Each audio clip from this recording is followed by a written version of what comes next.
감사가 축복입니다 라는 제목으로 말씀의 은혜를 나누도록 하겠습니다. 오늘 본문은 여호사밧 왕 시대의 사건입니다. 여호사밧 왕은요, 이스라엘 왕들 중에 나름 선한 왕이었습니다. 견고한 요새도 세우고요, 또 성을 건축하기도 하고 강성한 국가를 이루었지만 하나님 앞에 기쁘시게 한 일은 따로 있었습니다. 바로 여호와의 율법을 가지고 모든 성읍을 다니면서 백성들을 가르쳤던 일이었습니다.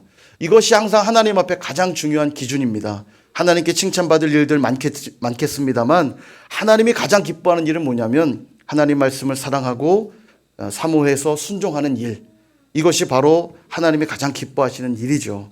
왜냐하면 말씀이 곧 하나님이시기 때문입니다. 자녀가 부모를 기쁘게 하는 일은 다른 게 아니에요. 그 가슴에 늘 부모의 말씀을 새기며 살아갈 때, 그리고 그 말씀에 순종하며 살 때, 그것은 부모에게 가장 큰 기쁨이 되지요.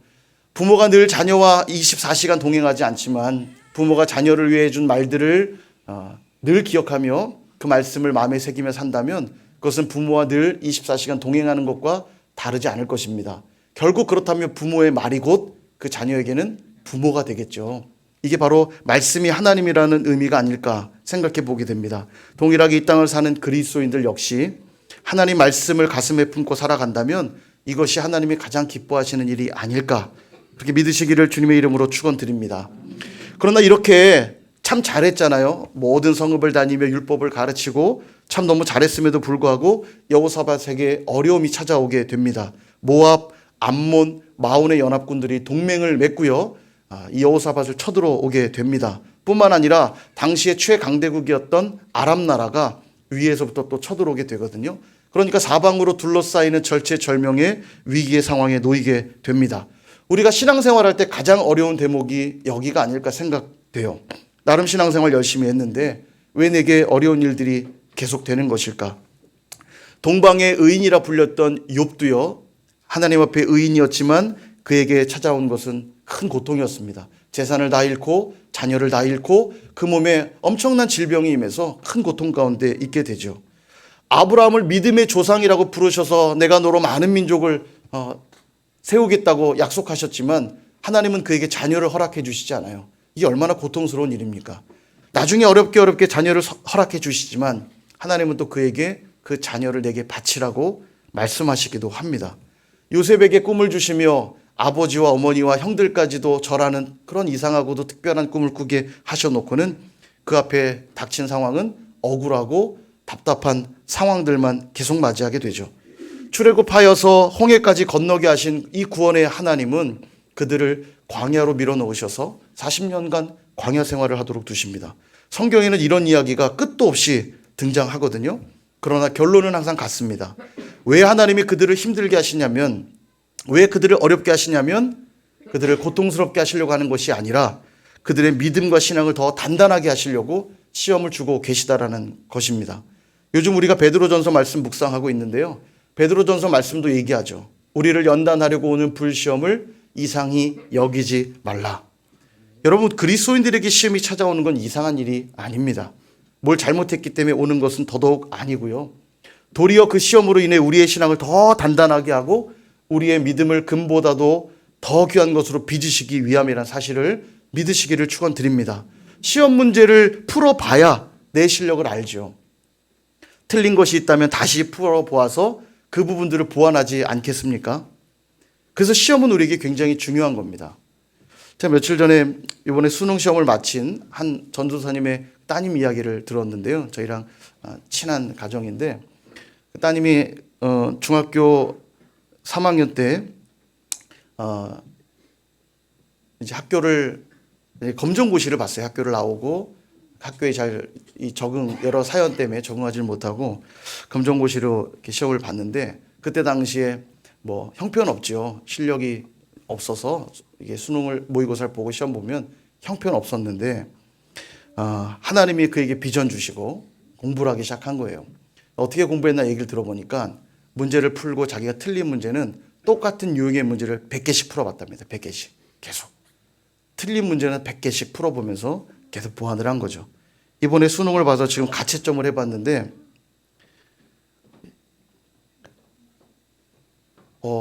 수학은 한 개를 틀리고, 예, 전체 9개 틀렸다는 것 같아요. 예, 그러니까 거의 굉장히 시험을 잘 봤죠. 형편없었던, 그래서 학교를 그만두고 검정고시를 준비해야 됐던 그 자리에서부터 이 수능 시험에 이렇게 좋은, 개인적으로 그 아이가 머리가 또 좋았던 우리 학생이었을지도 모르지만, 여튼 공부할 때 문제를 틀리면 100개씩 풀어봤대요. 그러니까 시험은 사실은 그게 유익이 된 거예요. 시험을 통해서 내가 무엇이 부족한지를 알고 부족한 부분들을 계속 보완해 나갔던 거죠. 그러니까 좋은 성적의 결과를 맞이하게 되었던 겁니다.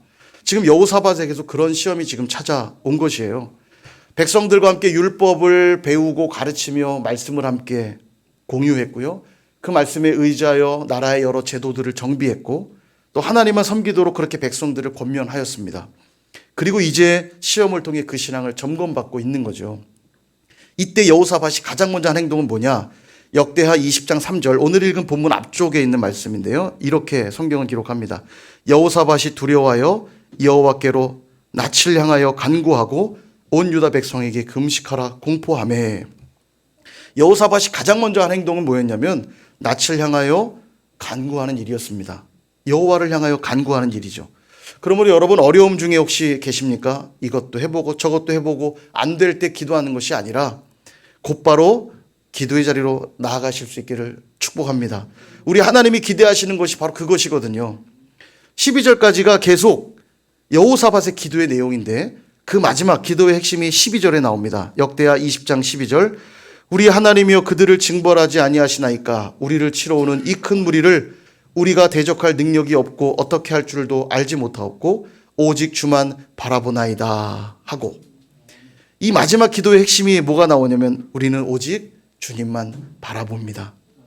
우리에게 극한의 어려움들을 주시는 이유가 이것 때문이에요. 오직 주님만 바라보게 하시려고. 우리 삶에 하나님으로부터 우리의 시선이 흐트러지기 시작할 때 하나님은 시험을 주셔서 내 인생에 뭐가 부족했는지를 깨닫게 하셔서 다시 능력의 하나님을 바라보게 하시려고 하나님이 때로 우리 인생에 시험을 주신다는 거예요. 여러분 한번 돌아보십시오. 우리가 언제 주님을 깊이 만났는지, 언제 주님을 뜨겁게 만났는지 돌아보면 공통적인 답이 나올 겁니다. 가장 어렵고 힘든 시간에 주님을 만나지 않았는가, 그렇게 생각해 보게 돼요. 어떤 사람이 인터넷에 한 글을 올렸습니다. 재작년에 제가 논산 훈련소에 있을 때, 교회에 처음 갔을 때 불렀던 한 복음성가가 잊혀지지 않습니다. 그렇게 댓글에 남기곤 하는 얘기가, 근데 이 노래가 제목도 기억이 안 나고 노래 가사도 기억이 안 난다는 거예요. 내용만 기억이 나는데 그 내용은 하나님 사랑의 눈으로 보시고 귀를 기울이시고 어려운 상황에도 도와주신다, 그런 내용이었다는 거예요. 어떤 찬양일까요? 주만 바라볼지라라는 찬양이죠. 어두움에 밝은 빛을 비춰주시고. 왜 이 노래가 그 형제에게 군대 생활할 때 다가왔을까요? 그가 교회에 처음 갔지만 그 군대교회에서 하나님을 기억할 수 있었던 이유는 군대에서 겪었던 그 어렵고 힘든 상황이 하나님이 도와주신다고 하는 그 찬양의 가사를 들을 때 하나님을 바라보도록 이끌어 줬던 거죠. 그러니까 제대하고도 그때 불렀던 그 노래를 잊을 수 없다, 고백을 하는 것을 보게 됩니다. 그러므로 여러분 어렵고 힘든 상황에 혹시 계십니까? 그 시간은 우리를 어렵게 하려고 주신 상황이 아니라 우리의 믿음의 실력을 키워주시려고 주신 시간이라는 걸 기억하시기를 바랍니다. 그러므로 할 수만 있다면 여러분 기도의 자리로 먼저 나오실 수 있기를 축원드립니다. 근데 그렇게 기도했더니 어떤 일이 벌어지냐면 하나님의 영이 야하시엘이라고 하는 레위 사람에게 충만하게 임하게 됩니다. 그리고 예언을 시작하는데요. 말하자면 말씀을 주기 시작하는 거죠. 하나님이 15절에 그 내용이 나옵니다. 야하시엘이 이르되 온 유다와 예루살렘 주민과 여호사밧 왕이여 들을지어다. 여호와께서 이같이 너희에게 말씀하시기를 너희는 이 큰 무리로 말미암아 두려워하거나 놀라지 말라. 이 전쟁은 너희에게 속한 것이 아니요 하나님께 속한 것이니라. 아멘. 여러분 이 말씀 들을 때 얼마나 큰 위로와 힘이 되었겠습니까? 지금 전쟁 앞에 놓여 있는 두렵고 황망한 상황에서 하나님 말씀하세요. 이 전쟁은 너희에게 속하지 않았고 나에게 속했다. 이 말씀을 들은 여호사밧과 백성들은 곧바로 어떤 행동을 취하냐면 예배하기 시작합니다. 18절과 19절에 보니까 여호사밧이 몸을 굽혀 얼굴을 땅에 대니, 이게 예배 행위죠. 온 유다와 예루살렘 주민들도 여호와 앞에 엎드려 여호와께 경배하고, 19절 그핫 자손과 고라 자손에게 속한 레위 사람들은 서서 심히 큰 소리로 이스라엘 하나님 여호와를 찬송하니라. 아멘. 하나님의 말씀이 임하자 그들은 곧바로 예배하기 시작해요. 여러분, 이 메커니즘이 보이십니까? 힘들고 어려운 시간들이 찾아올 때 엎드려 기도하면 하나님 우리에게 말씀을 주셔서 예배하도록 인도해 주십니다. 이때 그 하나님의 그 말씀, 또 예배를 드리며 부어주시는 그 은혜는 이 세상은 감히 줄 수도 없는 평안과 기쁨을 우리에게 허락하시는 거예요. 우리가 세상을 살면서 왜 근심과 염려 속에 살아갈까요? 그 이유는 하나님의 말씀이 없기 때문입니다. 하나님이 부어주시는 은혜가 없기 때문이에요. 그러니까 자꾸 염려하고 근심하며 살아가는 거죠. 그러나 하나님이 말씀을 부어주시고 은혜를 부어주시기만 하면 그때부터 우리 삶에 평안함이 찾아오고 담대함이 생기기 시작하는 것입니다. 보세요. 얼마나 담대해지냐면 20절을 보니까 이에 백성들이 아침에 일찍 일어나서 드고와 들로 나가니라. 나갈 때에 여호사밧이 서서 이르되 유다와 예루살렘 주민들아 내 말을 들을지어다. 너희는 너희 하나님 여호와를 신뢰하라. 그리하면 견고히 서리라. 그의 선지자들을 신뢰하라. 그리하면 형통하리라 하고. 여러분, 지금 상황은 전쟁의 상황이에요. 사방이 적으로 둘러싸인 상황입니다. 근데 뭐라고 얘기하냐면 드그와 들로 나가라. 예, 드그와 들로 나가는 건 이제 전쟁하자는 얘기잖아요. 그러면 전쟁의 전략을 짜서 줘야 되는데 다른 걸 명령해요. 뭘 명령하냐면 21절 백성과 더불어 의논하고 노래하는 자들을 택하여 거룩한 예복을 입히고 군대 앞에서 행진하며 여호와를 찬송하여 이르기를 여호와께 감사하세 그의 인자하심이 영원하도다 하게 하였더니. 아멘. 여러분, 드고와 들로 나가면 이제 전쟁이 시작되는데요. 어떻게 전쟁할지를 지시하는 게 아니라 찬양할 걸 지시하고 있습니다. 그 찬양의 내용도 아주 구체적으로 지시하는데 여호와께 감사하세 그의 인자하심이 영원하도다. 한마디로 감사 찬양을 하라고 지금 명령하고 있는 거예요. 지금 승리를 한 상황인가요? 승리를 해서 감사 찬양을 드리는 겁니까? 아니죠. 아직도 적들과의 대치 상태고요. 아니면 지금 전세가 뒤바뀐 상황입니까? 아, 이제 곧 승리하겠구나라고 하는 전세가 뒤바뀐 상황도 아니죠. 여전히 불리한 상황이고 도저히 나아진 것이 아무것도 없어요. 근데 어떻게 감사할 수가 있죠? 그들의 감사의 내용은 상황에 따른 상대적인 감사가 아니라 하나님이 우리와 함께하고 계시구나. 이것을 깨달았기에 오는 절대 감사인 거예요. 여러분, 어떤 상황이 해결되고 어떤 문제가 사라져서 감사하는 것도 귀한 감사지만 그것은 그냥 상대적인 감사일 뿐입니다. 저 사람이 없는 것이 나에게 있어서 하나님 감사합니다. 이게 진정한 감사일까요? 그럼 그는 저주받은 사람입니까? 그렇지 않죠. 저 사람은 어려운데 나는 어렵지 않아서 감사합니다. 여러분, 이것도 진정한 감사는 아닐 겁니다. 때론 보면요, 그 어려움 가운데 있는 분이 더 큰 감사를 드리는 것도 보게 되거든요. 이러한 비교에서 오는 감사는 진정한 감사가 아니에요. 이런 상대적인 감사는 진정한 감사가 아닙니다. 성경이 말씀하고 있고 하나님이 기뻐하시는 감사는 뭐냐면 그분으로 인해 올려드리는 선제적 감사예요. 하나님이 나와 함께하고 계심을 깨닫고 하나님이 역사하고 계심을 믿는 가운데 부어주시는 그 은혜로 인해 드리는 감사, 선제적 감사죠. 하나님, 우리 상황은 여전히 어렵지만 하나님이 함께하고 계시기에 감사합니다. 하나님, 우리의 조건은 여전히 열악하지만 하나님이 말씀 주셨기에 감사합니다. 하나님, 우리의 형편은 여전히 별 볼 일 없지만 하나님이 우리에게 은혜 베풀어 주시니 감사합니다.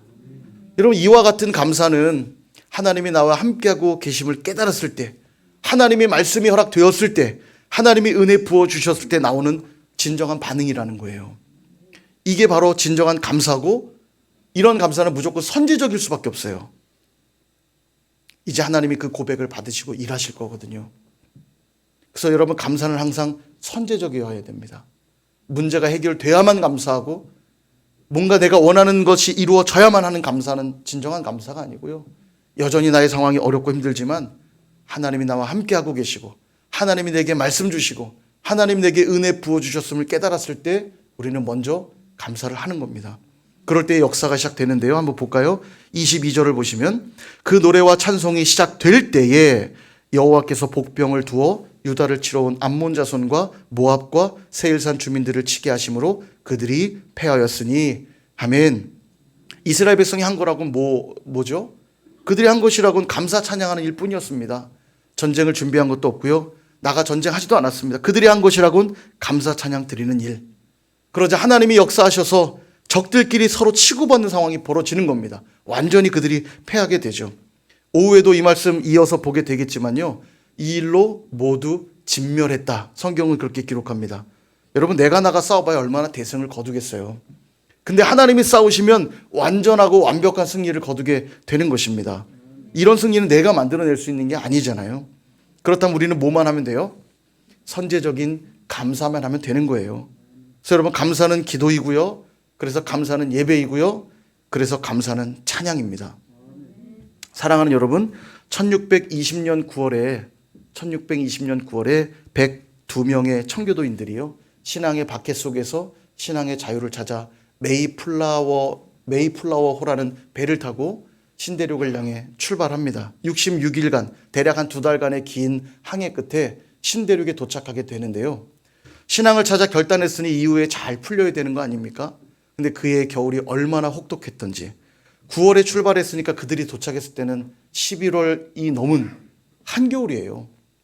이 한겨울에 그의 추위가 너무나 혹독했고, 추위와 굶주림을 견디지 못한 절반의 사람들이 다 죽음을 맞이하게 됩니다.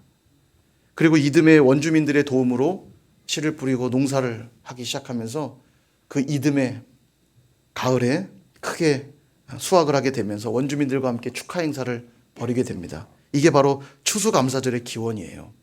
우리가 오늘 지키고 있는 추수감사절이 그렇게 시작이 된 것입니다. 그러니까 그들이 올려드린 이 감사의 고백은요, 내가 죽더라도 하나님을 선택하겠습니다라고 하는 믿음의 결단 위에서 드려진 감사의 고백입니다.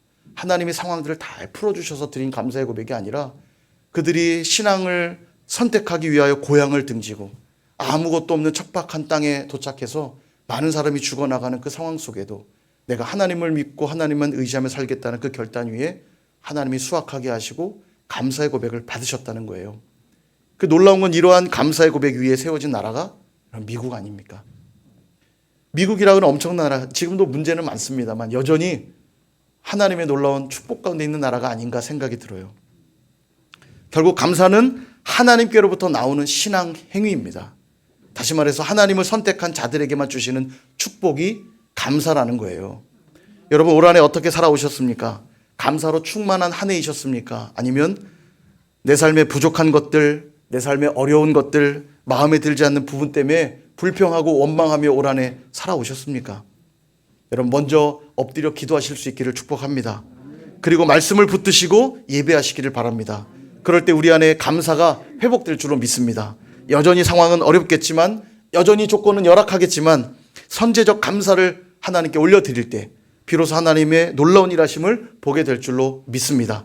오늘 저와 여러분을 여기까지 인도하신 에베네셀의 하나님 앞에 감사의 예배자들 다 되시기를 주님의 이름으로 축원드립니다.